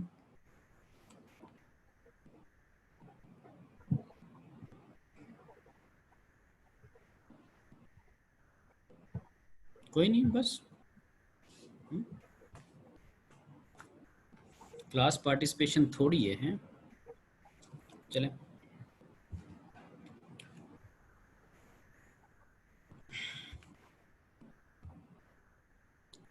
अच्छा जी, ये आप देख रहे हैं फर्स्ट लॉ ऑफ थर्मोडायनेमिक्स, वो हमने देख लिया कि एनर्जी एक फॉर्म से दूसरी फॉर्म में जा नहीं रही है, और इस बल्कि जा रही है, ठीक है, डिस्ट्रॉय नहीं हो रही, ना इट सेल्फ कोई क्रिएट हो रही है, पहले से कोई ना कोई फॉर्म अवेलेबल थी, उससे दूसरी फॉर्म्स वगैरह पे जाती जा रही है। ये एक सेकंड लॉ भी लिखा हुआ है, वो खैर छठे चैप्टर में जाके डिस्कस हम करते हैं, तो सेकंड लॉ ऑफ थर्मोडायनामिक्स लिखा हुआ है, energy has quality as well as quantity. तो ये इसके अंदर क्वालिटी को भी डिस्कस किया जा रहा है और क्वांटिटी को भी ना। तो अब बेसिकली ये चीज़ क्या, आपने अक्सर अभी जितनी भी हमारी डिस्कशन हुई है, किसी इन खैर मैंने कोई ऐसी बात अभी तक नहीं की कि यार उसकी एफिशिएंसी कितनी है, या उसमें मैं कितना इन्वेस्ट करूं और कितनी मुझे आगे से प्रोडक्शन मिल रही, ठीक है, कि जो आपकी क्वालिटी है उसके ऊपर मैंने बात नहीं की। जितनी भी आपको एग्जांपल्स दी हैं, सपोज स्टीम पावर प्लांट अगर आप यूज़ करें, तो आप कितना जो कोल है वो जला रहे हैं, ये हीट थी, ये हीट फॉर्म ऑफ एनर्जी है ना, थर्मल एनर्जी। इस थर्मल एनर्जी से आपको इलेक्ट्रिकल जो एनर्जी मिली, इसकी एफिशिएंसी क्या है, कितनी आपने इनपुट दी और कितनी आपको आउटपुट मिली है। आप अक्सर कहते हैं ना ये इसकी एफिशिएंसी 20% है, इसकी 30% है, इसकी 40% है। जनरेटर्स वगैरह की अक्सर आपने देखा मोर देन 95% क्लेम किए जा रही होती है कि मैकेनिकल से इलेक्ट्रिकल में जो तब्दील होने के जो एनर्जी के चांसेस हैं वो 95+ हैं, यानी कि उसमें जो लॉसेस हैं वो जस्ट 5% है। तो ये जब आप इकोनॉमिक्स की सेंस में डील करते हैं तो ये जो आपके पास अमाउंट है, money matters a lot. Basically सारी चीज़ें आपकी इकोनॉमिक्स है, आपका बजट है, आपके पास वो चीज़ अवेलेबल है या नहीं है।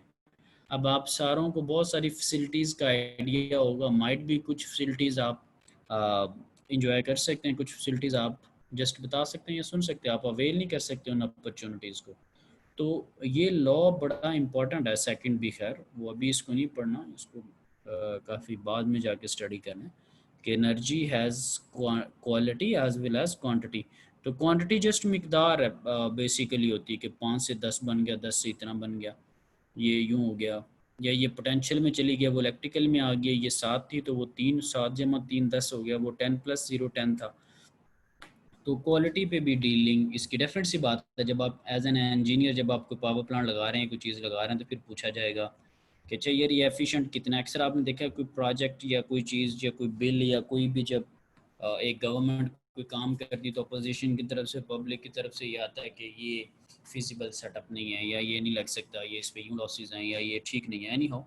तो इस तरह के पॉइंट ऑफ व्यूज़ होते हैं। तो हमारे पास थर्मोडायनामिक्स की बेसिकली दो इनको ब्रांचेस में डिवाइड किया गया, क्लासिकल और स्टैटिस्टिकल ना। अब क्लासिकल में अगर देखें तो क्लासिकल से ज़्यादा आपको मैक्रो और माइक्रो की सेंस में समझ आएगी। इसमें लिखा हुआ है मैक्रोस्कोपिक व्यू। मैक्रो का मतलब होता है बड़ा, आप बड़े पैमाने पर एक बिगर लेवल पे, एक बड़े लेवल के ऊपर किसी चीज़ को सोच रहे हैं, तो वो मैक्रोस्कोपिक पॉइंट ऑफ व्यू होता है। जब आप बहुत माइनर चीज़ों को इंक्लूड करते हैं तो वो माइक्रोस्कोपिक व्यू होता है, वो स्टैटिस्टिकल थर्मोडायनामिक्स के अंदर आ रहा है, स्कोपिक पॉइंट ऑफ व्यू। अब इससे क्या मुराद है ये भी देख लेते हैं। ये तो अभी क्योंकि नाम का ही आगे ट्रांसलेशन हुई है, होता क्या है बेसिकली वो भी देख लेते हैं।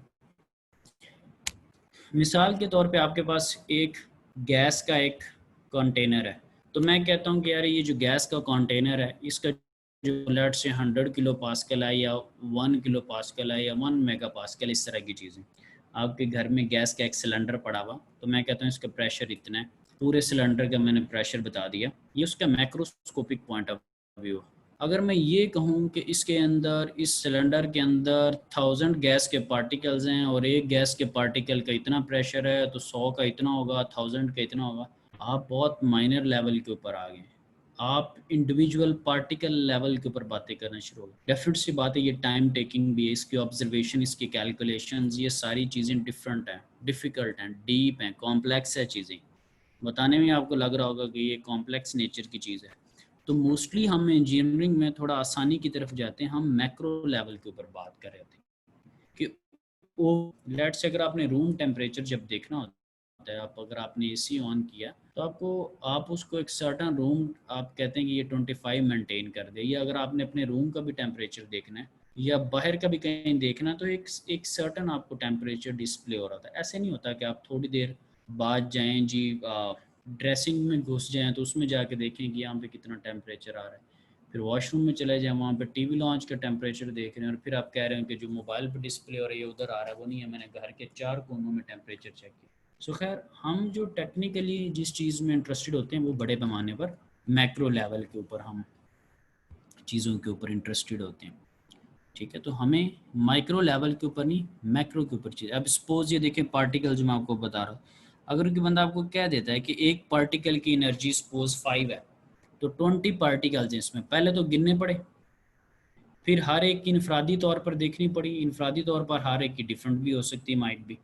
तो फिर उन सारों को आप सम अप कर रहे हैं, सब की आप टोटल एक वैल्यू एक निकाल रहे हैं। ठीक है, अब ये कोलाइड कर रहे हैं, आपस में कोलिजन कर रहे हैं, मूव कर रहे हैं, तो वो डेफिनेट सी बात है, हाफ mv² होता है, काइनेटिक एनर्जी होती है। कोई भी हो सकती है उसकी, लेट से 5 है तो टोटल अगर n यानी कि टोटल अगर 10 है तो आप 5 को 10 से मल्टीप्लाई करें तो आपको बता रहा है कि टोटल 50 है, या आप एक एक को लेके सबसे सम अप कर रहे हैं। तो ये एक कॉम्प्लेक्स एक सिनेरियो है।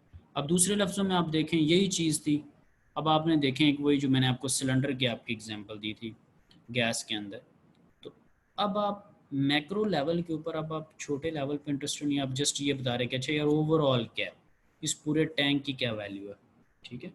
तो ये इंजीनियरिंग पॉइंट ऑफ व्यू में हम बड़े पैमाने के ऊपर जो चीज़ें हैं वो करते हैं, लोअर लेवल के ऊपर हम चीज़ें जो वो नहीं करते। ये कुछ यूनिट्स की बात हुई थी, तो आपने फिज़िक्स में देखा होगा कि कुछ को आप बेस यूनिट या बेसिक्स कह रहे होते हैं और कुछ ड्राइव्ड होते हैं। बेसिक्स में जो है वो आपके पास मैथ्स आ रहा है, लेंथ, टाइम, टेम्परेचर वगैरह, फिर इससे फर्दर कुछ ड्राइव हो जाते हैं, वेलोसिटी है जैसे।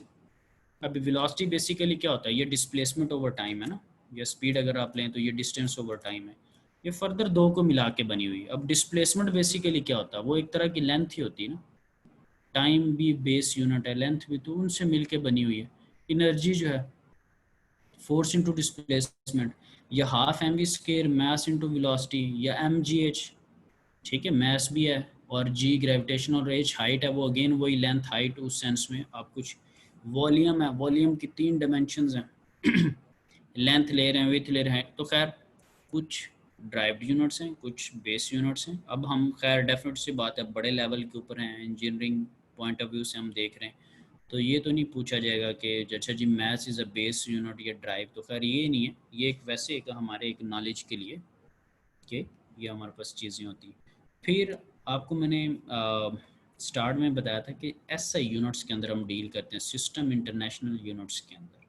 इंटरनेशनल लेवल पे अब ट्रेडिंग है, ग्लोबल वर्ल्ड है हमारे पास, ठीक है। तो इसमें ये नहीं है कि हम विलेज के लेवल तक या एक सिटी के लेवल तक चीज़ें रख रहे हैं, इवन दो कि विद इन द पाकिस्तान भी अगर आप देखें तो इतनी कल्चरल या डोमेस्टिक और इतनी लैंग्वेज के अंदर भी बैरियर्स हैं, थोड़े थोड़े लेवल पे जाके चीज़ें चेंज हो जाती हैं। इवन दो कि पंजाब के अंदर पंजाबी का रंग ही चेंज हो जाता है जब आप थोड़ा सा ट्रैवल करते, बेल्ट है, कोई पश्तून है, कोई बलोची है, ठीक है। तो एक डिफरेंट लैंग्वेज है, और फिर डेफिनेट सी बात है जिनकी ज़ुबान उनका मैयर करने का पैरामीटर्स, उनका चीज़ों को मापने की चीज़ें तो वो डिफरेंट है। क्या पता एक ने कोई वेट किया अगले बंदे को समझ ही ना आ रहा हो, ठीक है। तो ये एक इंटरनेट, एक कंट्री या दूसरे कंट्री से वो कर ही नहीं रहा, तो सिस्टम इंटरनेशनल को हम यूज़ करते हैं। बीच में कहीं कहीं आपको इंग्लिश सिस्टम की भी बात मिलेगी, आप बेकरी के अंदर जाते हैं, ठीक है। तो आप जब केक जो पहले नहीं बोल रहे थे, ये बड़ा आसान सा क्वेश्चन है, जब केक लेने जाते तो उनको क्या कहते हैं कि 2 किलो का, पहले नहीं बोले या 1 टन का दे दें। केक जब लेने जाते हैं यानी कि बर्थडे के फ्रूट केक वगैरह इस तरह के सेंस में, तो तब उनको क्या कहते हैं, 1 लीटर केक दे दें, क्या कहते हैं, ये वो लोग बताएंगे जो पहले नहीं बताया। किसी भी बेकरी के ऊपर आप गए, हाँ जी, सर पाउंड में पूछेंगे। पाउंड में सर। कौन में पूछेंगे।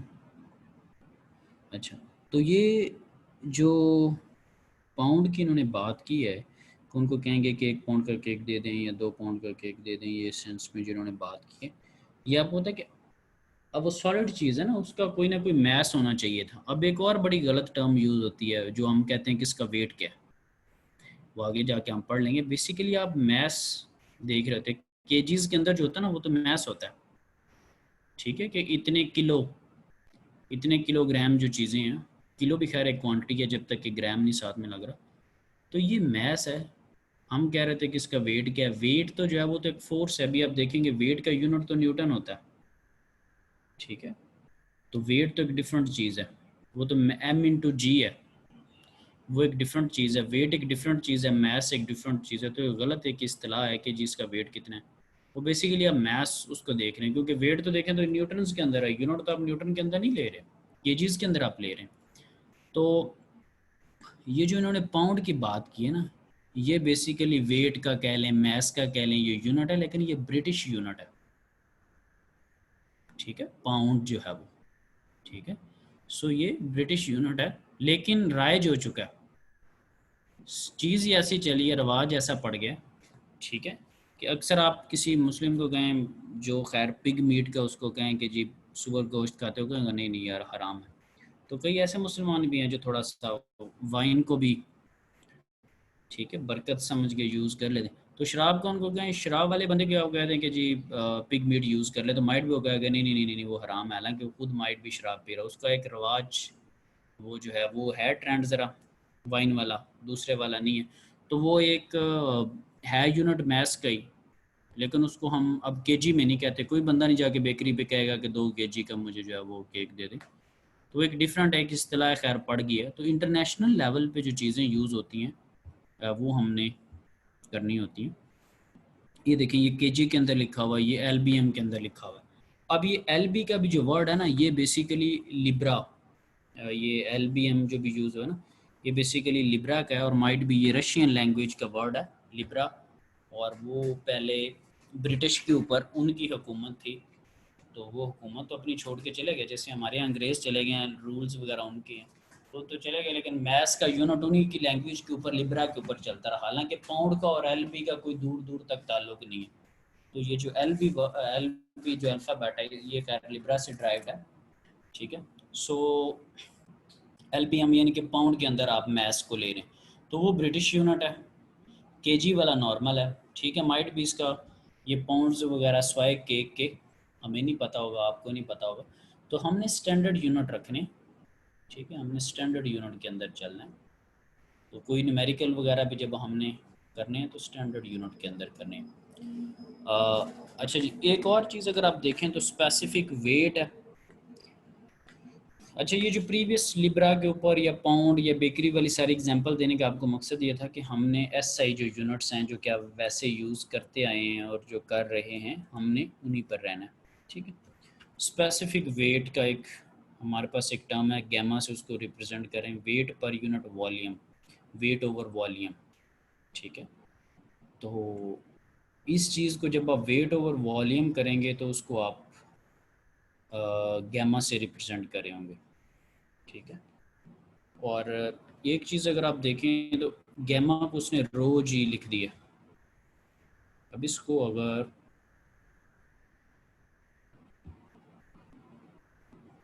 ये गैमा उसने लिखा नहीं है, मैं स्लाइड के ऊपर लिख रहा हूँ, आपको नज़र आ रहा है?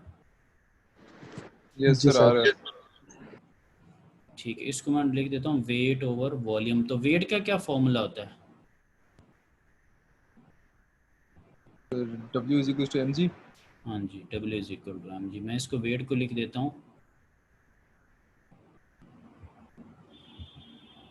mg ओवर वॉल्यूम, ठीक है। अब आप मुझे बताएं मैस ओवर वॉल्यूम क्या चीज़ होती है? तो डेंसिटी। मैस ओवर वॉल्यूम क्या होता है? डेंसिटी, ठीक है। तो मैस ओवर वॉल्यूम आपके पास डेंसिटी के साथ में जी वैसे मल्टीप्लाई हो रहा है, ठीक है। तो ये क्या फॉर्मूला बन गया फिर? रो इंटू जी। तो जो स्पेसिफिक वेट है उसको इस वजह से आप रो इंटू जे कह रहे हैं, डेंसिटी इंटू ग्रेविटी, ठीक है। तो ये मैंने स्लाइड के ऊपर आपको लिख के बताया है कि ये कैसे आ रहा है। ओके जी, वर्क है वो हमें पता है, फोर्स इंटू जो डिस्प्लेसमेंट या डिस्टेंस होता है उसका यूनिट न्यूटन मीटर लिखा जा रहा है। एनर्जी या वर्क को जूल भी हम कह रहे होते हैं। ये किलो जूल या मेगा जूल ये क्वांटिटीज़ हैं, ये डिपेंड करता है कि वो मिकदार ज़्यादा है तो किलो यूज़ कर लेते हैं, और ज़्यादा है मेगा यूज़ कर लेते हैं, बहुत नॉर्मल सी है तो जूल यूज़ कर लेते हैं।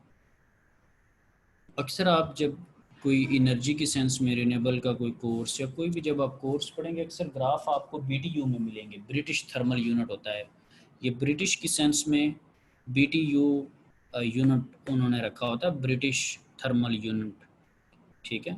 हम जो हैं लेकिन हम एनर्जी को किस में ले रहे होते हैं? जूल के अंदर, किलो जूल के अंदर। तो 1 BTU ये लिखा हुआ है कि 1 BTU is equal to 1.0051 kilo joule. जैसे आपके पास टेम्परेचर है तो आप नॉर्मली डिग्री सेल्सियस में उसको यूज़ कर रहे थे, ठीक है। रिमोट के ऊपर अगर आप देखें ना तो उसमें फ़ारेनहाइट की स्विच करने की ऑप्शन होती है कि आपने डिग्री सेल्सियस में चलाना है या फ़ारेनहाइट में चलाना है, ठीक है। अब घर में एसी था तो वो ऊपर बटन था किसी से डिग्री सेल्सियस से फ़ॉरेनहाइट में चला गया, ठीक है। तो वो अचानक से उस पर जब नज़र पड़ी तो वो 75 पे चल रहा था, हमने तो उसको 25-26 पे चलाया हुआ था। अब खैर मैं तो ये कोर्स को 5-6 दफ़ा पढ़ा चुका हूँ या इस सारी चीज़ों को समझता हूँ।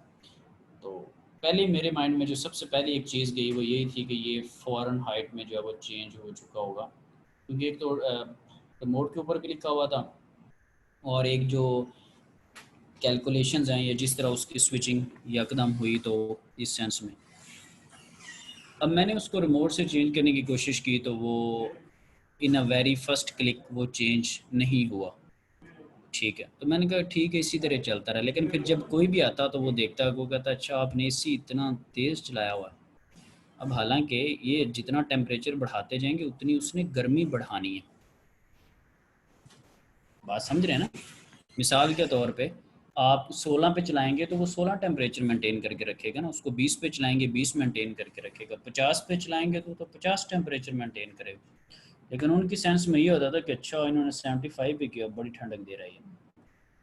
तो खैर फिर जब काफ़ी सारे कमेंट्स इस सेंस में आने लग गया, फिर मैंने खैर उसको डिग्री सेल्सियस से फ़ॉरेनहाइट से वापस उसका मैंने एक दफ़ा यानी कि यूट्यूब पे एक वीडियो सर्च की तो वो दो बटन उसको मोड को और आपको वो वॉल्यूम सॉरी टेम्परेचर वाले बटन दोनों को इकट्ठा दबा के रखना था, तो तब जाके उसने होना था, एक को दबाने से वो नहीं होता। तो फिर उसको खैर चेंज कर दिया। तो हमारे यहाँ जो जो ट्रेडिशनल वेज़ नहीं हैं, जो ट्रेडिशनल चीज़ें नहीं हैं, ठीक है, उसके ऊपर भी डेफिनेट सी बात है बहुत ज़्यादा इश्यूज़ हैं।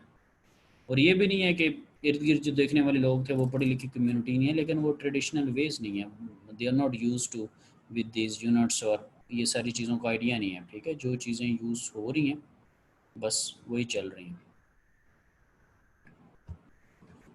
अच्छा जी, अब नेक्स्ट स्लाइड पे हम ज़रा जाते हैं, स्क्रीन को ज़रा क्लियर कर देता हूँ।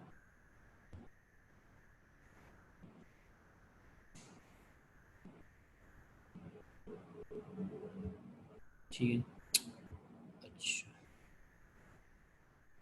हमारे पास इसकी अगर हेडिंग हम देखें तो हमारे पास डिमेंशनल यूनिट्स की ये भी वही चीज़ें हैं, ये सारी आपको चीज़ों का आइडिया है कि मेगा क्या होता है, किलोज़ क्या होती हैं, ये चीज़ों के साथ क्या लिखना है। फिर आपको ये भी चीज़ें पता हैं कि लेंथ का लेट से क्या यूनिट है, मैस का क्या यूनिट है, टेम्परेचर का क्या है, ठीक है। टेम्परेचर को डिग्री सेल्सियस या केल्विन में डील करें, टाइम को सेकंड्स के अंदर, करंट को एम्पेयर्स के अंदर, लाइट को कैंडेला के अंदर, अमाउंट ऑफ जो मैटर है वो मोल के अंदर। खैर ये तो इतना लाइट का भी शायद यूज़ ना हो, मैटर का भी यूज़ ना हो, बाकी ये जो करंट्स और ये चीज़ें ये तो हमें वैसे पता ही नहीं, का कोई याद करने वाली। अब इलेक्ट्रिकल इंजीनियरिंग के तो हर बच्चे को पता है कि करंट का एम्पेयर होता है या टेम्परेचर डिग्री में या केल्विन में, टाइम का सेकंड्स, कोई इतराज़ नहीं। सारी चीज़ें जो मैं पता है ये वो चीज़ें जो कि हम साथ साथ यूज़ कर लेट से किलो है तो किलो का अब किसको नहीं पता कि 10⁻³ होता है, ठीक है। या सेंटी है तो वो 10⁻⁻² होता है, we all are familiar with that.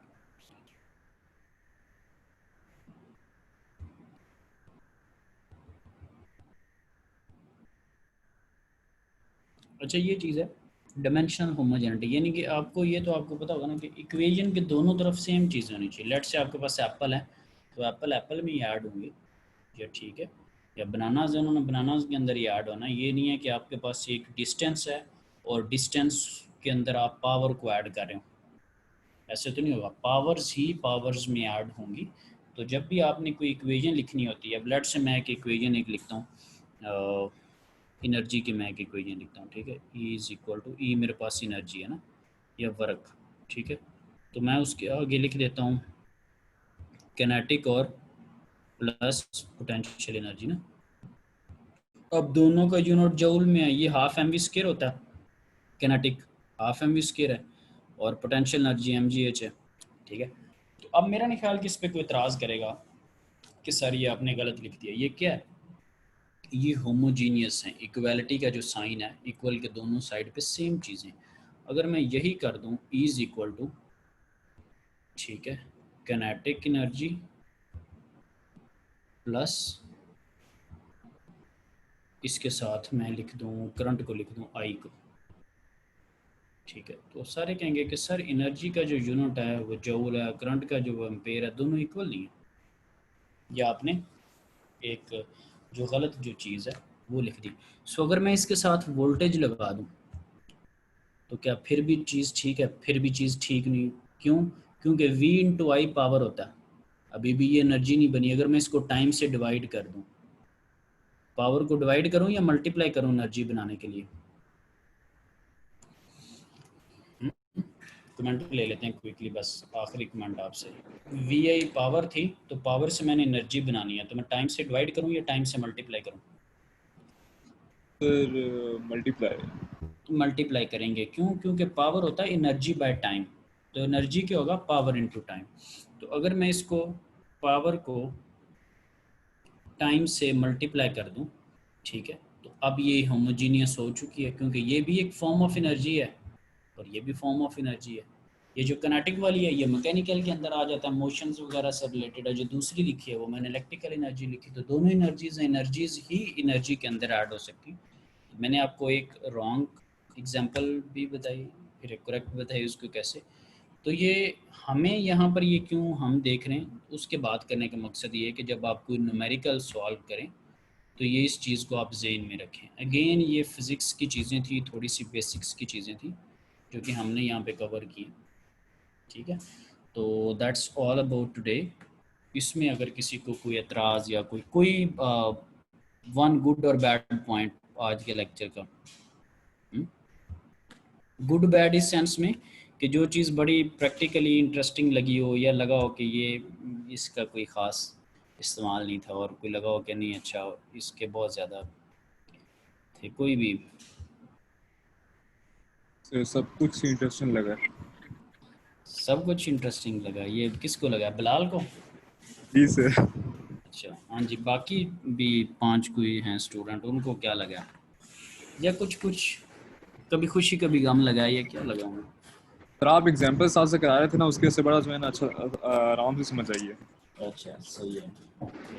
ये मैं तो बस आप इसको मोहब्बत से ज़रा करना है आप लोगों ने इसको, इंशाल्लाह समझ रहे। मैं तो भी 5-6 दफ़ा कोर्स पढ़ाया हुआ, ठीक है। तो ये तो आप बच्चों की ज़रा साथ में दुआ चाहिए, इंशाल्लाह इसको तो हम कहीं हिलने नहीं देंगे आपके साथ मिल के ना, थर्मोडायनामिक्स को। तो ये बड़ा खैर वो एक इंटरेस्टिंग सी चीज़ है। बेसिकली मोटिवेशन है, इंटरेस्ट थोड़ा बना के रखेंगे, एग्जाम प्रैक्टिकली थोड़ा ज़हन को जब थोड़ा ब्रॉड करेंगे फिर ही समझ आएगी। अगर वही बंदा एक डेफिनेशन या 2 न्यूमेरिकल पे अटका रहे, फिर कोर्स का मज़ा नहीं आता, फिर वो बोझ लगने लग जाता है कि अच्छा जी वो न्यूमेरिकल तुम्हें आते हो, कहता है जी नहीं, लो जी बड़ा मसला बन गया, ठीक है। तो वो फिर रवायती अंदाज हो जाता है, ट्रेडिशनल बेस्ड जो है ना। अब कोविड-19 में हम थोड़ा डिफरेंट कर लिया हमने, ठीक है जी। हाँ, तो अब बाकी ये है कि जैसे अभी अटेंडेंस का थोड़ा मैकेनिज़्म आपने देखा है, इसी तरह ही हम इंशाल्लाह चीज़ को चलाया करेंगे। आप थोड़ा थोड़ा बीच में पार्टिसिपेट करते रहें, इंशाल्लाह बेहतरी रहेगी। बाकी जो 1-2 नहीं आए वो तो मेरा नहीं ख्याल कि अर्गमान को तो जानते होंगे, ये 18 वाले कौन है, ये बिलाल के बैच का। हाँ बिलाल है तुम्हारे सेक्शन, मेरे ख्याल से आपके जी सेक्शन में सर, अर्गमान मेरे साहब है। यस सर, मेरे सेक्शन में ही है। हाँ, तो इसको कहिएगा कि ये तशरीफ़ है। लीज़ा सदा ये दूसरे बी सेक्शन में है, मेरे पास अभी डीसी पढ़ रहे थे। और एक स्टूडेंट मुझे नज़र आया मुजम्मिल इरफान है, वो भी फिलहाल आपके सेक्शन में है शायद, या पता नहीं बी में है, मेरे ख्याल से सर बी में मेरा ख्याल है शायद। बी में होगा। हाँ बी में, हाँ बी में लीज़ा और मुजम्मिल बी के हैं, तो ये अर्गमान आपके सेक्शन का है। तो चले यानी हो, इनको भी क्या दीजिएगा ज़रा अटेंडेंस भी, फिर मैं पोर्टल पे फिर लगाता हूँ ना, फिर वो अच्छा नहीं लगता कि एक बच्चा अगर शुरू से, क्योंकि थोड़े बहुत स्टूडेंट है, जब आप लोगों ने किया इसलिए कि बेहतर आपके ग्रेड्स हैं, इम्प्रूव हो, थोड़ी चीज़ें बेहतरी हैं, ठीक है। तो thank you very much student, ठीक है। हाँ जी, अल्लाह हाफिज़। Thank you sir. हाफिज़ सर।